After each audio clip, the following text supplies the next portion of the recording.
Dans ce chapitre, nous allons aborder les difficultés de la formation. Donc, les difficultés rencontrées en formation par les apprenants peuvent avoir différentes origines. Donc, par conséquent, les symptômes à identifier seront inhérents à chaque origine. Donc, nous allons d'abord parler de l'origine des difficultés et ensuite nous parlerons de quelques symptômes liés à ces difficultés. Donc, nous n'approfondirons pas encore une fois vraiment de manière très poussée chaque difficulté. On va survoler un petit peu. Et encore une fois, à vous d'aller vous enrichir ensuite si vous voulez avoir plus de détails. Mais ce qui vous est donné sous cette vidéo, c'est déjà relativement complet et en tout cas vous permet déjà d'appréhender dans l'exercice de votre métier les difficultés que vous pouvez rencontrer dans votre pratique en lien avec les apprenants. Donc nous avons plusieurs origines de difficultés, notamment donc les origines psychosociales. Donc qu'est-ce qu'on appelle les origines psychosociales ? Donc, les origines psychosociales, ce sont les difficultés qui sont liées à l'environnement familial, au milieu social dans lequel évolue l'apprenant.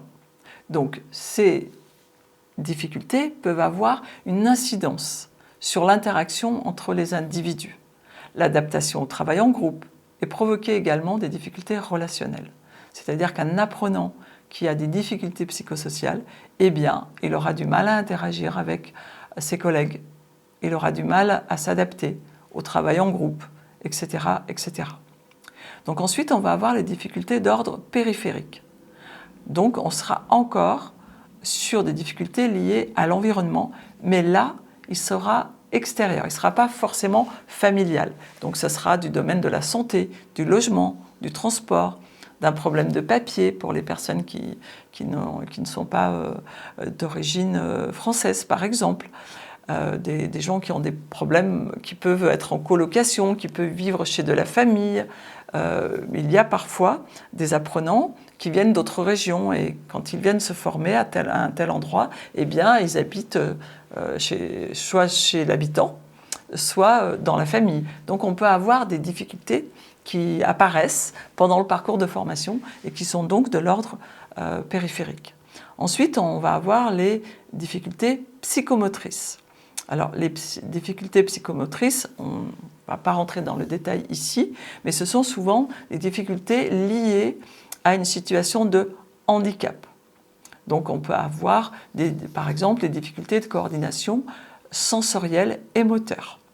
Donc, tout ce qu'on appelle, si vous vous intéressez à ces domaines-là, il faudra de toute façon, pareil, intégrer ça dans votre veille, à tout ce qu'on appelle les DIS, donc tous les troubles de l'attention, par exemple. On peut en rencontrer régulièrement dans les formations. Puis, on va également avoir les difficultés qu'on appelle cognitives. Donc, on peut avoir des difficultés cognitives qui vont être liées au contenu d'apprentissage. C'est-à-dire qu'il y a des personnes qui vont bloquer sur des thématiques qu'ils vont pas pouvoir dépasser. Et ils vont vous dire non, je n'y arrive pas, et puis je n'y suis jamais arrivé, et puis ça a toujours été comme ça. Et là, on a vraiment, c'est de l'ordre du cognitif. Et bien sûr, c'est là où vous, en tant que formateur, eh bien, vous allez devoir aider à franchir l'obstacle.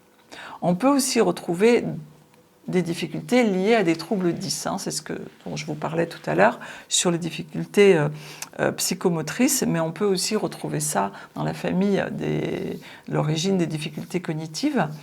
Et voilà, la dyslexie, etc. Il y en a quelques-uns. Et là, le formateur, ça va être très compliqué pour lui. Donc, il n'intervient pas, ou alors il va faire appel à une équipe, souvent pluridisciplinaire, qui peut exister au sein du centre de formation pour lequel il travaille, et des personnes compétentes vont pouvoir donc aider ces apprenants. Et une résistance à l'apprentissage n'est pas une difficulté cognitive.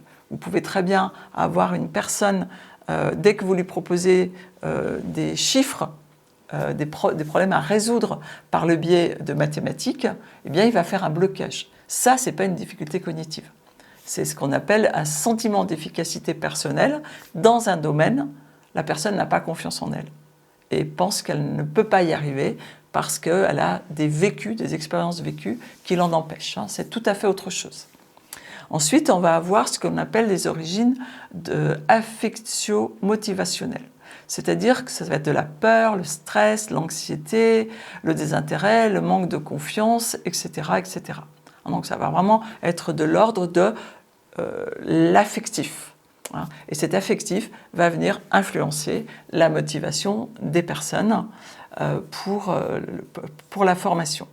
Et c'est là où on va proposer des activités à ces apprenants-là qui vont leur permettre de se rendre compte qu'ils sont capables de dépasser ce qu'ils savent faire jusqu'à aujourd'hui. Et donc, on va les emmener dans leur zone proche de développement. Donc, pour vous en dire un petit peu plus de cette zone proximale de développement, qu'on appelle dans la formation, vous le verrez sur l'acronyme ZPED, donc c'est une zone qui se situe entre la zone d'autonomie et la zone de rupture. D'accord ? Donc la zone d'autonomie, c'est la zone de confort, c'est celle où l'apprenant est capable de réaliser le problème, enfin de résoudre le problème tout seul, de réaliser la tâche tout seul. Et puis la zone de rupture, c'est celle où vous emmenez l'apprenant à l'échec. C'est-à-dire qu'il n'a pas les capacités à cet instant de réaliser la tâche. Donc, celle qu'on appelle la zone proximale de développement, bien c'est celle où, à l'aide de ressources, l'apprenant est capable d'exécuter une tâche, soit avec votre aide en tant que formateur, mais également en l'orientant, en lui donnant les outils pour qu'il puisse y arriver. Donc, quand la tâche s'inscrit dans cette zone, eh bien, l'apprenant va se mobiliser, et parce qu'il va sentir que le défi est réaliste et que si on l'aide, il va y arriver. Donc c'est très moteur pour lui et ça l'aide à se développer. C'est d'ailleurs pour ça qu'on l'appelle vraiment la zone de développement. Donc voilà à peu près pour donc, les origines de difficultés les plus courantes. D'accord ? Psychosociales, périphériques, cognitives, psychomotrices, affectivo-motivationnelles. C'est à peu près les familles que l'on rencontre le plus fréquemment. Alors, liées à ces différentes familles, eh bien, on va avoir des difficultés, les symptômes ne vont pas être tout à fait les mêmes. Nous allons passer un petit peu en revue les principaux symptômes. Donc, nous allons avoir le premier symptôme que nous pourrons... disons que les différents symptômes, on va pouvoir les catégoriser de la manière suivante. Donc nous allons avoir donc, l'anxiété, l'agitation, l'impulsivité. La troisième catégorie va être la communication, dans laquelle on va mettre la lecture, l'écriture, le langage oral, la concentration et l'attention. Si nous revenons à la première catégorie, comment vous allez pouvoir la repérer ? Comment vous allez pouvoir repérer les symptômes ? Eh bien là, vous allez vous trouver par exemple devant un apprenant qui a du mal à rester en place. C'est-à-dire qu'il va constamment bouger sur sa chaise, il va se lever, il va chercher quelque chose dans son sac, il va revenir. Voilà. Vous allez également vous retrouver face à un apprenant qui va vous donner des excuses pour éviter les tâches inhabituelles, parce qu'il est dans la peur. D'accord ? Vous allez pouvoir aussi, l'anxiété va aussi se démontrer par pas d'écoute aux réponses données aux questions. D'accord ? Par exemple, vous allez demander à un apprenant de répéter et il ne saura pas répéter, en fait. D'accord ? Donc là, on va être vraiment dans la catégorie d'anxiété. Ensuite, vous allez avoir l'impulsivité et l'agitation. Alors, qu'est-ce qu'on a là ? On a souvent quelqu'un qui bouge constamment. C'est un peu lié aussi à la difficulté à rester en place. Vous allez aussi vous retrouver devant quelqu'un qui sera dans des conflits fréquents avec ses collègues ou avec les intervenants. Vous pouvez aussi être face à quelqu'un qui a tendance à se déresponsabiliser. Ce sont des signes, souvent, de gens qui sont agités et de gens qui sont dans l'impulsivité. On va avoir donc la catégorie donc, de la communication. Donc là, vous allez par exemple avoir un apprenant qui a de la difficulté à construire des phrases complètes pour traduire sa pensée. Vous allez avoir quelqu'un qui a de la difficulté à suivre des indications données oralement ou par écrit, en suivant sa difficulté. Vous allez avoir aussi quelqu'un qui manque de fluidité en lecture. Si vous lui demandez de lire des consignes, par exemple, eh bien, vous allez vous apercevoir que ce n'est pas très fluide.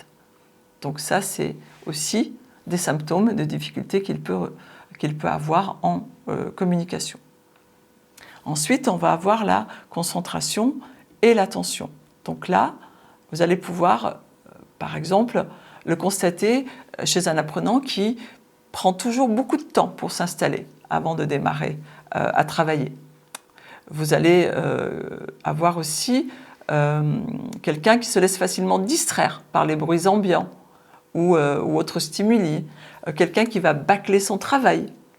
Donc là, vous allez pouvoir vous dire, tiens, je suis devant une personne qui a du mal à être attentif et en tout cas qui a un problème de concentration.